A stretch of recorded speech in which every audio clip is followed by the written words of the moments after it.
अविनाश चंद्र DG fire हमारे साथ जुड़ चुके हैं। अविनाश जी, सबसे पहले तो आपसे यही जानना चाहेंगे कि यू गुजरात और दिल्ली में इतनी बड़ी घटनाएं हुई हैं, उत्तर प्रदेश में भी आए दिन ऐसी घटनाएं सामने आती रहती हैं। इसे देखते हुए यूपी में भी क्या कोई एहतियात बरती जा रही है?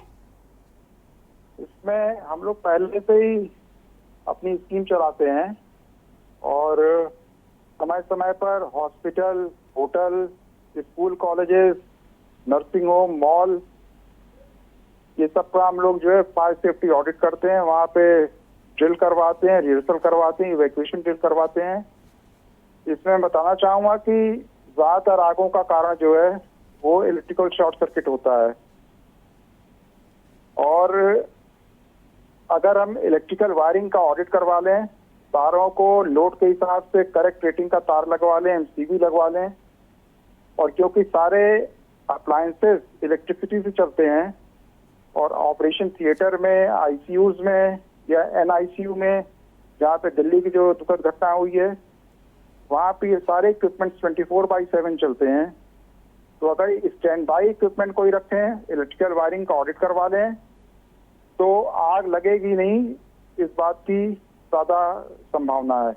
और आग लगे अगर, तो जो मौके पे वहां पे उसको पता होना चाहिए कि इलेक्ट्रिसिटी कहाँ से हम काटेंगे और फायर एक्सटिंग्विशर हमारा कहाँ रखा हुआ है, या फायर फाइटिंग इक्विपमेंट अगर है तो वो कैसे चलेगा। और उससे ही बड़ी चीज है कि जो लोग वहां पे हैं वो बाहर कैसे निकलेंगे, क्योंकि राजकोट वाली घटना के बारे में जो पेपर से पता लगा है कि 30 सेकेंड्स के अंदर सारी चीजें जो है आग पकड़ ली, तो समय बिल्कुल मिलता नहीं है। तो ऐसे में अगर एग्जिट वगैरह प्रॉपर रहे और इलेक्ट्रिकल सेफ्टी का हम लोग ध्यान रखें, तो इस तरह की घटनाओं पे अंकुश लगाया जा सकता है। और अगर हो जाए घटना, तो तुरंत फिर जो मौके पे वही उसको बुझा सकता है, क्योंकि फायर डिपार्टमेंट को सूचना देने पे जब तक फायर ब्रिगेड की गाड़ी आएगी तब तक काफी देर हो चुकी होती है। ये बातें हमें बताना था इसमें। अविनाश जी, हमेशा से देखा जाता है कि जो लोग ऐसी जगह पर जाते हैं उन्हें खुद नहीं पता होता है कि सुरक्षा के मानक क्या होते हैं। तो ऐसी स्थिति में, ऐसे स्थानों पर जब भी वो जाएं, तो क्या एहतियात बरतें और किन बातों को विशेष तौर पर ध्यान रखें?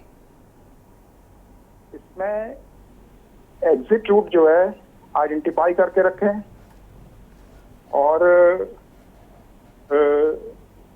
उसके बारे में, इलेक्ट्रिकल रेटिंग के बारे में कुछ पता करके रखें कि वहाँ पे पहले पूर्व में कोई घटना तो नहीं हुई है, क्योंकि ये चीजें जो बड़े ही व्यापक स्तर पे इन चीजों पर चलाया जाता है। कोई भी कहीं भी खुले में जा करके या कहीं कोने में जा करके, रेलवे स्टेशन पर, स्टेशन के सामने जो रेजिडेंशियल एरियाज हैं उसमें होटल चलने लगते हैं, या जो उसमें नर्सिंग होम चलने लगता है, फिर उसमें लोग एडमिट करने लगते हैं डॉक्टर्स द्वारा, वो सब जो है फायर पॉइंट ऑफ व्यू से अनसेफ होते हैं। एनओसी वाला लोग लेते नहीं है, और एनओसी लेते भी हैं तो वो एनओसी इस बात की गारंटी नहीं कि वहां पे आग नहीं लगेगी। और क्योंकि अनुभव से और स्टैटिस्टिकल एनालिसिस से ये पाया गया है कि इलेक्ट्रिकल सेफ्टी सबसे इम्पोर्टेंट चीज है। इलेक्ट्रिकल शॉर्ट सर्किट से आग लगती है, तो उसको अगर हम लोग अंकुश लगा लें तो आग लगने की संभावना कम होगी। तो बाकी तो ये हर आदमी को जागरूक रहना पड़ेगा। और यूट्यूब पे बहुत सारे वीडियोस, यूपी फायर सर्विस के भी, दूसरे स्टेट्स के फायर सर्विसेज के भी, और आम एक्सपर्ट्स के वीडियोस बहुत सारे पड़े हुए हैं, जिसको देख करके ये अवेयर हो सकते हैं सब लोग, पब्लिक, कि कैसे आग लगेगी नहीं। और जैसे पेट्रोल डीजल की आग कैसे नहीं लगेगी, गैस की आग कैसे नहीं लगेगी, क्या बचाव के तरीके हैं, इलेक्ट्रिसिटी की आग कैसे ना लगे, और लग जाए तो तत्कालिक प्रभाव पर क्या करना चाहिए, ये उसमें यूट्यूब के वीडियोज में बहुत सारी चीजें हैं। तो अवेयरनेस होना बहुत इंपॉर्टेंट है, मौके पे याद आना बहुत इंपॉर्टेंट चीज है। धुएं से बचने का सबसे सरलतम और सबसे कारगर उपाय है कि आप बैठ जाइए, लेट जाइए, क्योंकि धुआं गर्म होता है, वो जमीन से 1.5 फीट 2 फीट ऊपर उठ करके बहता है।